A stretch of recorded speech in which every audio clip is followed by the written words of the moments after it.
Project Playtime Phase 2 is a considerable improvement from the past season, with many bug fixes and changes. However, after playing this new update for quite a while, I noticed that there are still a lot of major problems that plague the game and take away from the core gameplay and enjoyability of it overall. With that being said, I'll be going in depth on the positives and negatives of Project Playtime Phase 2, and how the developers can continue to improve their game. In the days leading up to Phase 2, some of my major grudges from my initial review of the game were resolved. For example, the issue of camping in the game was completely overhauled.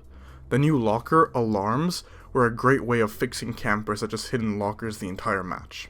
And the AFK kicking mechanic was an amazing addition. However, for a game as large and popular as Project Playtime, AFK kicking should have been added as soon as the game was released. These features also had a noticeable rocky start because the lockers and the AFK kick feature were still buggy for a few weeks before the developers managed to fix them. Nonetheless, the final implementation of these features into the game really improved the experience for users that like to play as monsters or survivors who need to rely on their teammates. On the topic of positive changes for the game, I think that Mob Games did a really great job on updating their mini-games as well.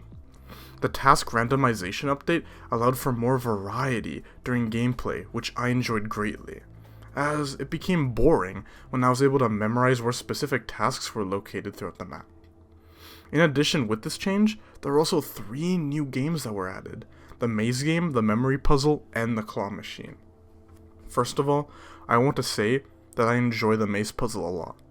It's really simple and straightforward, but still takes time to complete, and feels unique every time I run into it. When compared to the older puzzles in Project Playtime, I'd say it fits really nicely. The same can be said about the memory puzzle, as it basically works the same as any other memory puzzle on the internet. One issue that does bug me though, is how the monster is alerted if you rotate a specific piece too many times. During the first few times of doing this puzzle, the game doesn't hint at all that you only get one chance of flipping a puzzle piece. While I understand that there has to be some way to alert the monster if a task is done incorrectly, I feel as if there should be more chances given, like maybe giving an error message if you mess up on the puzzle piece twice instead of once. The third task, the claw machine, is definitely something that I have mixed feelings about though. The overall idea of the task is very fitting for Project Playtime, and even the design of the task looks great. Grabbing the toy with the claw during the first few tries is really straightforward and simple. However, the third and last toy that the player needs to grab is almost impossible to do without failing a few times. I'm being serious when I say that this is probably the worst task in the entire game, simply because of this final stage. By the time you grab the final toy, the monster is definitely coming to you or has already caught the player. Although I appreciate the new minigames, they are still a section of the game that requires slight fixing.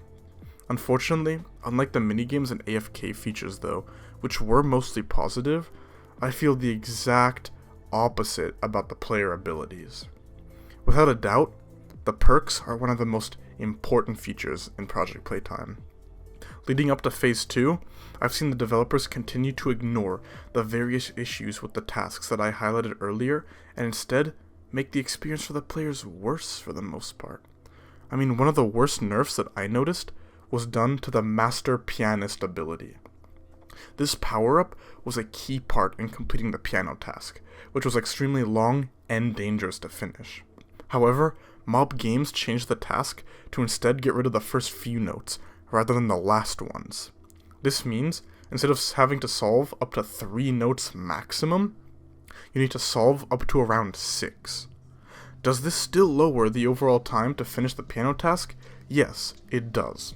However, there is really no point in using this ability anymore, as it no longer cuts a lot of significant time from the task. Another ability that I noticed that was added or changed was the punching bag, and honestly, this is so bad that it's funny. Apparently you can activate a shield to protect yourself from one hit from the monster. The only time I see this being useful is if Huggy Wuggy is using his charge attack. Anything else is useless, as Boxy Boo has the fastest attack rate in the game, and Mommy Longlegs and Huggy Wuggy also deal a lot of players damage in 2 hits. If anything, this ability simply cluttered the ticket store and is basically a useless perk that will almost never be used. Out of every ability though, the worst change by far is the deletion of the Power Walker item. This perk was the most useful feature in the game. With Boxy Boo's jump, Mommy Longleg's climbing ability, and Huggy Wuggy's dash, being able to run faster was really the only way to survive a monster chasing you in almost every case. Thankfully, this was changed into Roly-Poly, which still allowed me to cover a large distance by rolling once in a while. But, just when I thought the ability couldn't get nerfed more, they made it worse. Now, you don't even roll a greater distance. The only thing that Roly-Poly does is give you 2 rolls instead of 1. I'm going to be honest, I have no clue what mob games were thinking with this. There were so many positive changes that were implemented into the game, but the perk section feels like such a total downgrade overall. I mean, there were still some good changes, like being able to repair a grab pack instantly if they're broken rather than wait 30 seconds in the monster task, but these small improvements are nothing in comparison to how some of the best perks in the game were ruined. Oh yeah, and even if you did like these perks and want to use them, mob games reset everyone's tickets with the new season, so you'll need to buy and upgrade every perk all over again. Honestly, I'm not sure how to feel about this change. On one hand, it's frustrating and can be considered grinding to get every perk again, but some people can consider it a goal to work towards during the beginning of the season.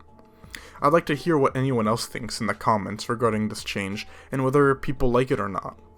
On the bright side, a lot of monster changes were also made, that the perk nerfs weren't too catastrophic in exchange. During my playtime of the new season, I noticed that Boxy Boo was less powerful than before. In fact, his grab ability was nerfed from 5 seconds to 12, and his jump was also raised from 1.5 seconds to 2.75 seconds.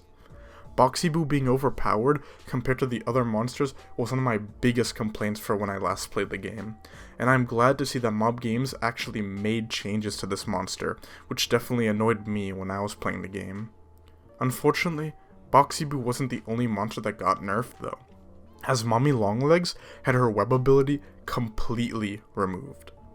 As much as I get frustrated from dying to monsters, this nerf was completely unneeded. In fact, Mommy Longlegs is basically ruined as a character. From the beginning of Project Playtime, it was clear that Mommy Longlegs was not a very fast monster, nor was she one that did a lot of damage. The web power-up was one of the most important additions to actually catching someone. Even when I ran into Mommy Longlegs this time, I managed to easily escape from her, because she couldn't slow me down or kill me fast enough. If anything, Mommy Longlegs needs a buff, and I wouldn't mind if Boxy got nerfed even more. The final noticeable change that I noticed with the monsters was the adjustment of sound effects. For the most part, I can actually hear if there's a monster near me. Although I still have a hard time hearing Huggy or Boxy at times, there is still an improvement, since I can hear music after the new update instead of just silence. I still think the sound effects could be louder, and also occur from farther away, since by the time I can hear any music, the monster is already attacking me. These monsters overall had a lot of good and bad changes made to them. I do think that these changes are very positive overall, since Boxy Boo used to be more overpowered and they nerfed him, but Mommy Longlegs as well is kind of ruined.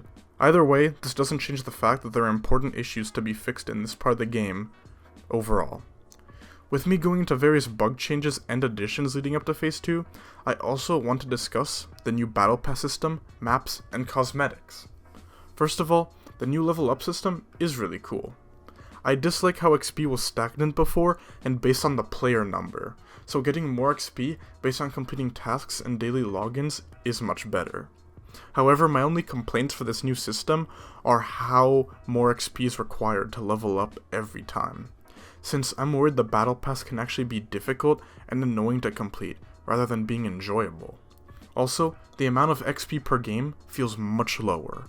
A full game in the past could get you at least half a tier or more, but I noticed that in order to get anywhere near this amount, I would have to solve most of the tasks in a match, which is very challenging.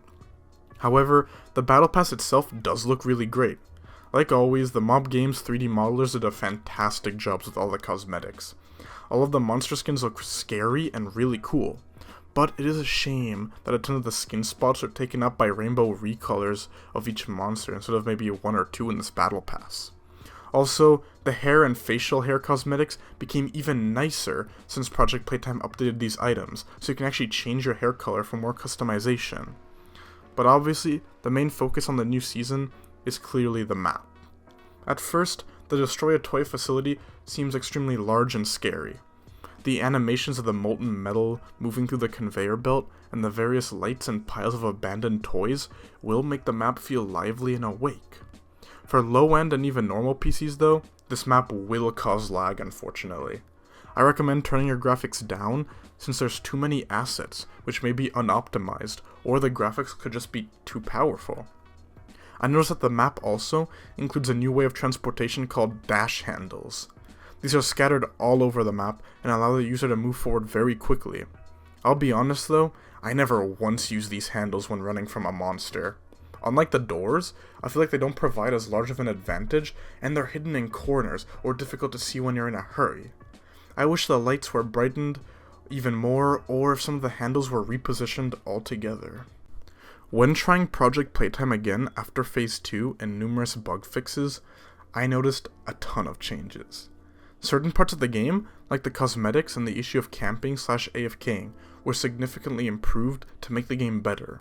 Other parts, like the sound effects, some monster abilities and tickets, and also the battle pass system, had their pros and cons that I think should be looked at some more. And finally, some parts of the game like the perks, the claw machine puzzle, and mommy longlegs need to definitely be revisited and fixed or changed completely. Has Project Playtime improved since the first time I played it? In many ways, yes, it definitely has. But nonetheless, I listed numerous problems which should be worked on. I appreciate how hard Mob Games works and puts effort into Project Playtime Phase 2, and I look forward to seeing how it looks in the future. If you enjoyed this video, please like and subscribe as it greatly supports our channel. Thank you.